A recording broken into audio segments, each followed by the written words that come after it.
In today's video, I'm going to teach you how to change the header type in Webflow.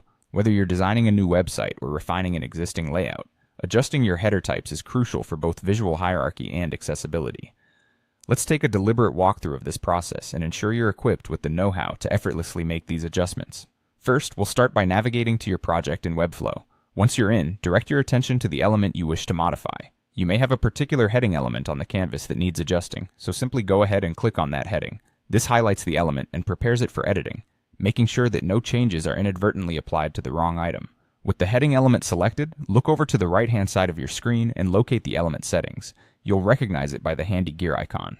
Clicking on this icon gives you access to a variety of options specific to the element you've selected, allowing for tailored customization.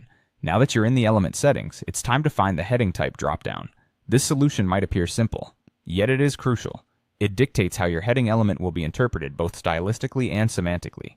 This drop-down menu lists 6 different heading types, ranging from H1 to H6. These define the structure and techniques applied to the content, impacting how search engines and screen readers interact with your page. Here you can choose the desired heading type that best fits your design plan. H1 is typically reserved for the main title, compellingly capturing attention and conveying the primary topic of a page. Moving down to H2, H3, and beyond allows for subheadings that give structure and order to your content, ensuring your audience can easily digest the information presented. Remember, this aspect affects both the aesthetics and SEO of your site, so choose wisely based on your content needs and overall design flow. Once you've made your selection from the dropdown, simply click it to confirm your choice. This might seem like a small detail, but it's crucial for applying the change.